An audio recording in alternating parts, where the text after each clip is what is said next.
Good day, I'm Carrie-Ann Smith and this is your JIS news for Friday, October 17. The Jamaican government has issued an immediate travel ban against persons coming directly or indirectly from the 3 West African countries most affected by the Ebola outbreak. The ban extends to those living in Guinea, Liberia and Sierra Leone, and those who have traveled to or through the 3 countries 28 days before coming to Jamaica. This also includes Commonwealth citizens. Jamaican citizens who have traveled to these countries within 28 days of their arrival to Jamaica will meanwhile be quarantined in the interest of public health and national security upon their return to the island. The public is also advised that the government of Jamaica reserves the right to screen all Jamaican nationals. Over 4,000 persons have died since the Ebola outbreak in West Africa in March 2014, and over 9,000 persons have been infected. Meanwhile, the Ministry of Health is handing over temperature sensing machines to the island's airports, starting with the Norman Manley International. Portfolio Minister Dr. Fenton Ferguson today delivered the handheld devices, which will be used by port health staff to detect if travelers have a fever. In the meantime, the Ministry of Health says the 2 persons who were quarantined after arriving in Jamaica Wednesday night as part of the Ebola response strategy did not display any of the symptoms of the disease. They left the island Thursday afternoon. Acting Chief Medical Officer Dr. Marion Bullock-Ducasse says the decision to quarantine them was made during the screening process at the Sangster International Airport when it was determined that at least one of the travelers had visited Liberia recently. The Health Ministry says both individuals were monitored by senior public health officials during their quarantine in Jamaica, but as neither displayed any symptoms of Ebola, there was no risk involved. The Ebola is spread by body fluids. So if you're not ill, if you're not having the fever, the vomiting, the diarrhea, and the bleeding, then your body fluids is essentially intact. So you can't spread it until you start having the symptoms. On to another public health issue now. Education Minister Reverend Ronald Thwaites says school absenteeism due to chikungunya or other similar ailments such as the flu has been trending down. Tamara McHale has the details. The ministry had previously announced that the most widely affected schools were in St. Mary, Portland, St. Thomas, the corporate area, and St. Catherine. At least one institution had reported absenteeism of up to 30% of the school population. But at Thursday's briefing, the education minister had this to say. I'd like to say that it seems to be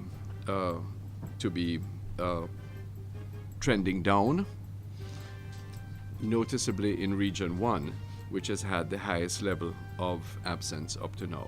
Minister Thwaites says only one school, Jacks River Primary in St. Mary, has been forced to close due to the impact of the virus, but is expected to reopen its doors on October 22.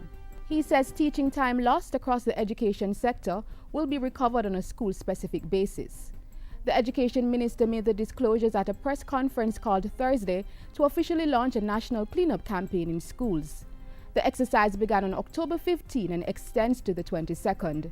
Our schools are community centers in many respects, and all of the efforts at improving the cleanliness of the nation must take their beginning in many respects, and in others be inclusive of the school communities. Tamara McHale reporting for GIS News. Government has disclosed the reason it had to cover the cost incurred to send home the leader of the Jamaat al-Muslimin in Trinidad and Tobago, Yasin Abubakar. In a statement Friday morning, the National Security Ministry explained that it is the country that refuses to land a passenger that is required to pay for the return flight. The ministry also disclosed that the Jamaican government had preliminary discussions with the Trinidad and Tobago High Commissioner to Jamaica regarding Abubakar's return. The Trinidad national had initially been placed on a Caribbean Airlines flight Wednesday afternoon, but he became unruly and refused to take instructions and therefore had to be removed from the flight. Government had to subsequently foot the $36,000 bill for a private plane to take him back to Trinidad Thursday morning. The National Security Ministry says Abubakar was refused entry in Jamaica in the interest of national security given the present threat posed to public safety.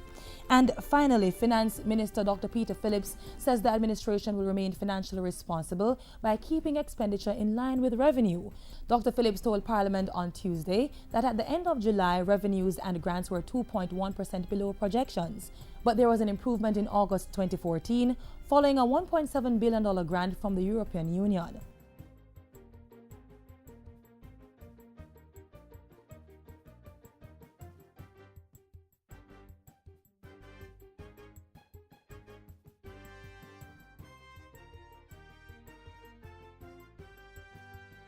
Dr. Phillips added that if the compliance measures did not compensate for the shortfall, the government would have to slash expenditure to ensure that the economic reform program remains on track. And that's it for JIS News today. I'm Kerry Ann Smith. Thanks for watching.